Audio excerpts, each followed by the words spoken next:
자, 오늘 말씀은 역대기 상서의 말씀인데요. 구약성경 615페이지입니다. 구약성경 615페이지 역대기 상서 5장 1절과 2절의 말씀입니다.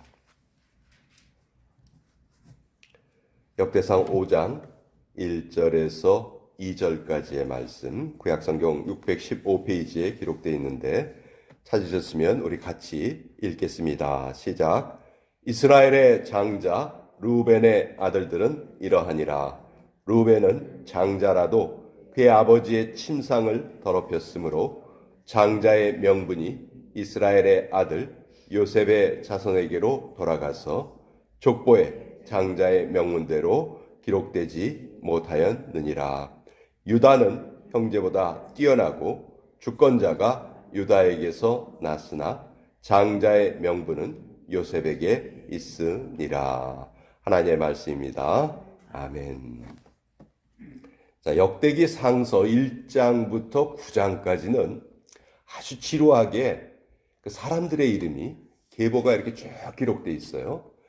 역대기 상서 10장에 가서야 이제 사울 왕이 죽는 장면이 나오고 진짜 그 이스라엘의 역사가 기록되어 있거든요. 자, 이 앞부분에 이 수많은 사람들의 이름은 무엇을 의미하는 것일까? 사실 이 역대기 상서에 이름이 기록되어 있다는 것 자체가 유대인들에게는 엄청난 영광이죠. 근데 오늘 우리가 읽은 이 역대기 상서 5장은 특별히 세 지파에 대한 말씀이에요. 이 세 지파는 루벤 지파, 갓 지파, 그리고 므낫세의 절반 지파예요. 이 사람들은 이 두 지파 반은 요단 동편의 땅을 배분받은 사람들입니다. 그래서 그 요단 동편의 땅을 배분 사람들의 그 각 지파의 후손들의 이름을 나열하고 있어요. 그런데 여기 첫 번째 기록된 사람이 바로 르우벤입니다. 르우벤 지파의 창시자죠. 르우벤은 야곱에게 12아들이 있었는데 그 12아들 중에서 맏아들입니다. 자, 맏아들은 뭐 한국에도 그런 전통이 좀 있기는 하지만 대대로 그 가문을 계속 이어가는 그 역할을 그 부모가 기대합니다. 그렇죠? 그래서 이스라엘도 그 전통이 아주 강했기 때문에 특별히 맏아들에게는 아버지가 유산을 물려줄 때 2배의 몫을 물려줍니다. 다른 아들에 비해서 2배를 물려줘요. 그것이 이제 맏아들의 어떻게 보면 우리가 알고 있는 장자권이라는 건데 그 장자의 그 권리를 르우벤이 물려받게 되어 있었죠. 그런데 야곱이 죽을 때요. 그 12아들 불러놓고선 유언을 남기는데 그때 르우벤에게는 축복을 하지 않고 저주를 남깁니다. 왜? 맏아들에게. 맏아들에게 가장 많은 사랑을 부어줘야 하는데 오히려 축복이 아닌 저주를 남겼을까? 그것이 오늘 그 이유가 여기 또 정확하게 나와 있는데 물론 창세기에도 나와 있어요. 너는 내 침상을 더럽혔도다. 야곱이 그렇게 말을 하죠. 그럼 그게 구체적으로 무엇이냐? 그 야곱에게 4명의 아내가 있었잖아요. 근데 그 4명의 아내 중에서 빌하라는 아내와 이 르우벤이 통관을 합니다. 그러니까 아버지의 이게 어떻게 보면 계모와 통관을 한 거죠. 그러니까 이것은 뭐 씻을 수 없는 죄악을 저지른 거예요. 물론 창세기에는 율법이 계시되기 전입니다. 근데 출애굽기에 가면 이제 율법이 나오죠. 율법에 의하면 르우벤과 빌하는 그냥 돌로 쳐서 죽여야 되는, 죽음을 당해야 되는 그런 죄를 저지른 거예요. 근데 야곱이 죽이지는 않았어요. 죽이지는 않았지만 나중에 축복을 남기지 않고 그냥 저주를 남깁니다. 그래서 그 장자로서 누려야 할 모든 그 장자의 복이 누구에게 넘어갔다 이렇게 돼 있냐면 2절에 보면 1절에 요셉의 자손에게로 돌아갔다 이렇게 돼 있죠. 자, 유다는 넷째 아들이에요. 유다는 그러면 무슨 복을 받았느냐? 장자권은 요셉에게 넘어갔어요. 근데 왕권은 유다에게 간 거예요. 그래서 예수님께서 오실 때 유다의 후손으로 오시는 거죠. 자, 그러면 이 루벤과 유다는 왜 이렇게 운명이 바뀌어지게 됐는가? 창세기 이렇게 읽어보면 제일 재미있는 부분 중에 하나가 요셉 이야기거든요. 요셉이 형제들의 미움을 받아서 이제 애굽의 노예로 팔려가게 되잖아요. 그때 그 장면이 이제 창세기 37장에 나와 있는데 그걸 읽어보면 다른 형제들은 다 나가서 일을 하고 있는데 야곱이 요셉은 자기가 제일 사랑하는 그 라헬의 첫째 아들이기 때문에 일을 안 시켜요. 옷도 채색 옷을 입히잖아요. 옷도 다른 형제들하고 구별되게 그렇게 입혀요. 그렇게 편애를 해요. 이것도 아주 잘못된 거죠. 근데 이제 형들이 그 밭에 나가서 일을 하고 있으니까 야, 너 형들에게 가서 좀 도시락 좀 갖다 주고 와라. 그렇게 이제 심부름을 보냅니다. 그랬더니 이제 요셉이 그 심부름을 하기 위해서 형들에게 가죠. 근데 천천히 하세요. 괜찮아요. 좀 꺼내는 걸 좀 도와주세요. 괜찮습니다. 괜찮습니다. 자, 그 심부름을 가기 전에 무슨 일이 있었냐면 요셉이 꿈을 꾸는데 그 형제들이 가지고 있던 그 볕단이 다 자기가 가지고 있는 볕단에게 절을 하는 그 꿈을 꾸거든요. 그러니까 형제들이 그 소리를 듣고 너무 화가 났던 거예요. 근데 요셉이 심부름을 하러 오니까 그 형제들이 나쁜 생각을 품게 됩니다. 야, 저 꿈 잘 꾸는 놈이 오는데 저놈이 꾼 꿈이 어떻게 되는지 우리 한번 보자. 그래가지고 그 요셉을 죽이려고 해요. 근데 그때 두 명의 형제가 이걸 말립니다. 그 두 명의 형제가 누구냐면 바로 루벤과 유다였어요. 루벤은 야, 우리가 쟤를 죽여서 뭐 하냐? 그냥 이 구덩이를 파고 이 구덩이 속에다가 집어넣자.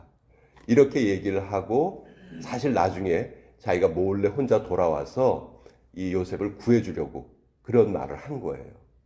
자, 그렇게 구덩이를 파고 요셉을 거기에다가 집어넣었어요. 그리고 루벤은 무슨 일이 있었는지 그 자리를 떠났습니다. 근데 그때 어떤 일이 벌어지냐면 상인들이 자기들 앞으로 이렇게 쭉 지나가는 거예요. 요셉의 그 형제들 앞으로. 그러니까 그 중에 한 사람이었던 요셉의 형제 중에 한 사람이었던 유다가 야, 우리 여기 구덩이 속에 파묻어서 죽이지 말고 요 놈을 그냥 팔아버리자. 노예로 팔아버리자. 그렇게 해서 그 유다가 그걸 주장을 하고 그걸 팔아버립니다. 그러니까 루벤이나 유다나 둘 다 사실 형제인 요셉을 죽이고자 하는 마음이 없었던 거예요. 자, 그래서 이렇게 돈을 받고 팔아버렸습니다. 나중에 루벤이 돌아오니까 그 자기 동생 요셉이 없는 거예요. 그래가지고 루벤이 거기서 한탄을 하는 장면이 그 창세기에 기록되어 있습니다. 자, 나중에 이제 요셉이 총리가 되었죠. 그래서 곡식을 구하기 위해서 자기의 형제들이 찾아옵니다. 근데 딱 보니까 한 사람이 없어요. 자기의 동생 베냐민이 없는 거예요. 그러니까 요셉은 어떤 의심을 품게 되냐면 야, 나를 팔아먹은 이 형제들이 내 동생도 혹시 팔아먹었거나 죽였거나 그랬을 수도 있겠구나. 그래서 아주 집요하게 그 베냐민에 대해서 물어봅니다. 너희 형제가 전부 다 이거냐?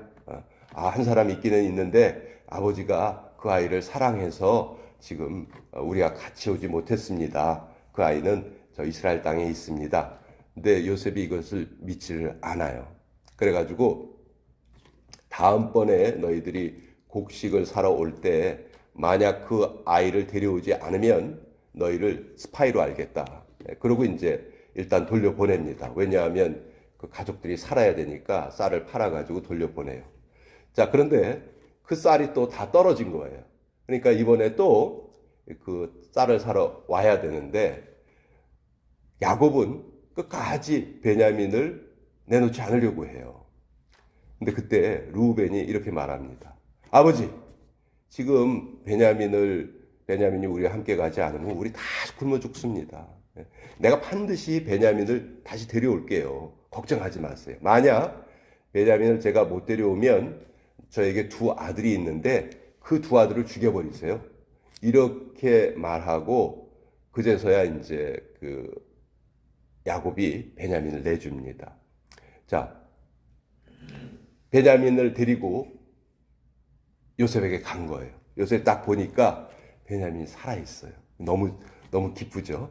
근데 자기가 당했던 어린 시절에 그 형제들에게 받았던 그 서름이 생각이 나니까 요셉은 어떤 생각을 했냐 하면은 베냐민을 계속 내가 애굽에 데리고 있어야 되겠다. 그래서 베냐민의 그 곡식 주머니에 그 은잔을 몰래 숨겨놓죠. 돈도 그렇게 숨겨놓고. 그래 놓고서 이제 떠나 보내게 하고 그 군사들을 시켜가지고 너희들 중에 우리 저 요셉 총리의 잔과 돈을 훔친 자가 있다. 그러니까 뭐 형제들은 전혀 그런 일이 없는데 무슨 말 합니까? 누구든지 만약 그런 물건이 발견이 되면 우리가 그 죄를 다 감당하겠습니다. 그리고 다 뒤져보니까 그게 누구의 곡식 주머니에서 나왔어요? 베냐민의 곡식 주머니에서 나온 거예요. 그러니까 요셉의 생각은 베냐민을 돌려보내지 않고 자기하고 같이, 왜냐하면 어머니가 같으니까 같이 데리고 있으려고 했죠. 자, 이런 상황에서 이제 누가 나서야 됩니까? 르우벤이 나서야 되겠죠. 자기 아들 둘을 목숨을 담보로 잡고 내가 베냐민을 꼭 데려오겠습니다 라고 말을 하고 데려왔잖아요. 근데요, 여기서 르우벤이 끽소리를 안 합니다. 이때 누가 나서냐면요, 유다가 나서요. 안 됩니다. 이 아이만큼은 안 됩니다. 이 아이의 형을 우리 아버지가 잃어버려서 어린 시절에 죽었다고 생각을 해서 우리 아버지가 너무너무 슬퍼하고 그 아이의 동생 이 베냐민만큼은 꼭 데려가야 합니다. 만약 베냐민을 돌려보내지 않으면 우리 아버지가 그냥 슬퍼서 돌아가실 겁니다. 내가 이 베냐민 대신에 인질로 잡혀 있겠습니다. 그러니 나를 잡으시고 이 베냐민을 돌려보내 주십시오. 이게 누가 한 말이냐면 유다가 한 말이에요. 그러니까 이제 그제서야 요셉이 자기의 감정을 주체하지 못하고 막 엉엉 울면서 자기가 누구라는 걸 형제들에게 알리잖아요. 자기가 바로 당신들이 팔았던 요셉이 바로 납니다. 그걸 이제 알리는데 여기에도 보면 왜 루벤과 유다의 운명이 이렇게 갈리게 되었는가? 둘 다 그 요셉을 살리기 위해서 애를 쓰기는 했지만 결정적인 순간에 루벤은 쏙 빠지고 유다가 결국 그 일을 감당을 했다. 그래서 루벤이 누려야 할 장자의 명분은 결국은 요셉에게 넘어가죠. 요셉은 사실 그 형제들뿐만이 아니고 온 가족을 살렸잖아요. 그래서 그 요셉의 두 아들이었던 므낫세와 에브라임, 그 중에서도 둘째 아들이었던 에브라임이 그 장자권을 차지하게 됩니다. 그래서 에브라임이 장자권, 유다가 왕권. 나중에 나라가 둘로 갈려졌을 때에도 북이스라엘과 남유다로 갈려졌을 때에도 북이스라엘의 대표 지파가 어디예요? 에브라임 지파예요. 남유다는 당연히 유다 지파가 대표 지파가 되었죠. 그래서 이 두 지파가 또 대결을 하게 됐죠. 참 이런 걸 보면 재미있어요. 재미있고 결국 이 성경에 나와 있는 이 스토리가 다 맥락이 없이 쓰여진 글이 아니고 다 어떤 이유가 있어서 쓰여진 글이다. 그래서 루벤이 이렇게 참 장자권을 잃어버린 것은 너무도 잘못된 일이었다. 이런 실수를 우리가 되풀이해서는 안 되겠다 하는 것을 우리가 알게 됩니다. 자, 오늘 목요일 아침 또 우리 같이 모였는데요. 오늘도 우리 같이